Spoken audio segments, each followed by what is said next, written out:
Bonjour à tous, j'espère que vous allez bien. Aujourd'hui, je vais vous parler de mon avis sur le 6e épisode de la saison 2 de Star Wars The Mandalorian. Et donc, commençons. Donc, sous les conseils d'Ahsoka, Din Djarin et l'enfant Grogu se rendent sur la planète Tython où Grogu pourra émettre un appel à un autre Jedi à travers la Force. Arrivé sur la planète, il trouve l'ancien temple au sommet d'une montagne. Et donc, Din place Grogu au centre pour qu'il puisse choisir son chemin. Donc, Grogu médite et un champ de force protecteur apparaît autour de lui.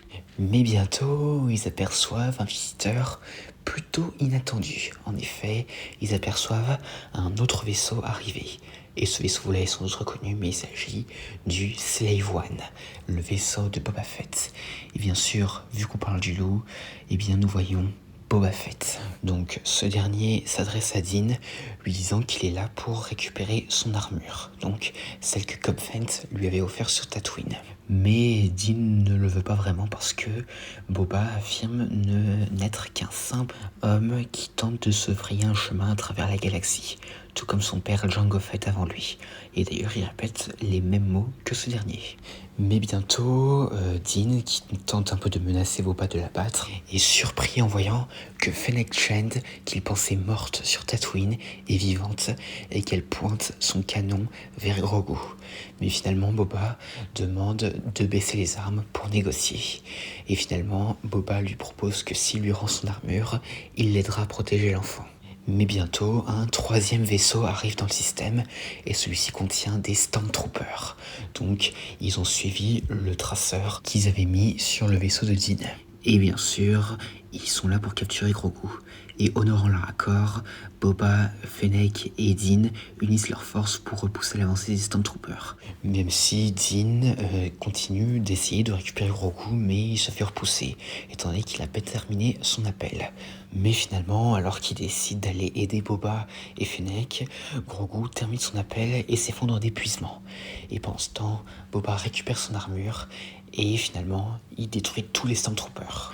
Mais cependant, ils ont crié victoire trop vite, parce que quelques instants plus tard, un énorme tir surgit du ciel et détruit le Razor Crest. Et pendant que Boba retourne au Slave One, Din se rend compte que Gideon est là pour récupérer l'enfant. Et pendant ce temps, il déploie des Dark Troopers pour le récupérer, ce qu'ils font.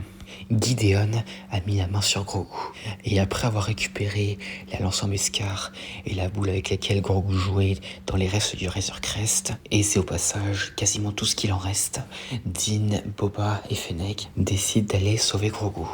Donc ils retournent à Nevarro et vont voir Cara Dune, et Din lui demande d'essayer de faire libérer Miggs Mayfeld, donc un des chasseurs de primes avec qui il avait coopéré pour libérer un prisonnier de la Nouvelle République dans la saison 1. Et pendant ce temps, Gideon rencontre Grogu et lui montre le sabre noir avant de finalement le paralyser. Et après cela, il demande à ce qu'on appelle le docteur Pershing pour lui dire qu'ils ont trouvé leur nouveau donneur. Et c'est la fin de l'épisode. Alors qu'est-ce que j'en ai pensé?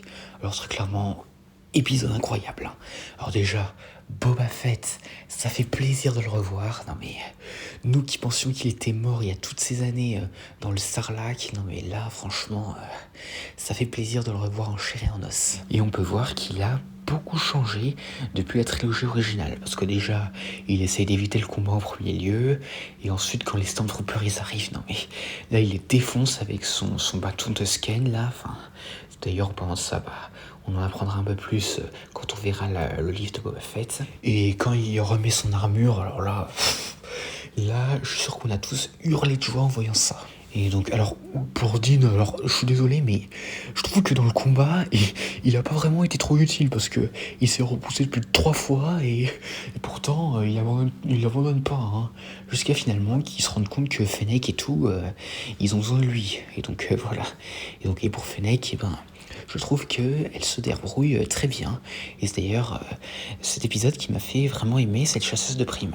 Et d'ailleurs, j'ai bien aimé la scène clin d'œil à Indiana Jones, là, quand elle pousse un rocher sur les Stormtroopers. Enfin, voilà quoi. Et aussi, alors, la destruction du Razor Crest. Alors là j'étais choqué la première fois. Là, je suis sûr que là, ça nous a... Enfin, très clairement, c'est ça la tragédie. Parce que l'épisode s'appelle La Tragédie, donc voilà quoi. Non mais franchement, là, le pauvre Dean, il a tout perdu, là. Non mais pour vous dire, je peux imaginer la réaction qu'il a dû avoir derrière ce masque. Et concernant les Dark Troopers, eh ben, très clairement, incroyable. Hein, que ce soit le design et tout. Bon, la tête, on dirait un peu Vador, mais bon. Enfin, vraiment, les Dark Troopers dans cette série sont une réussite. Hein. Enfin, à quelques exceptions près, notamment sur l'armement. Mais à part ça, incroyable, ces droïdes. Et franchement, Gideon, là, ça nous montre un peu sa cruauté, la scène où il détruit le Razor Crest, là. Enfin, voilà, quoi. Et pour ce qui est de ma note sur cet épisode, ce serait 9 sur 10. Et donc voilà, j'espère que cette vidéo vous aura plu. N'hésitez pas à me dire ça dans les commentaires et à la prochaine.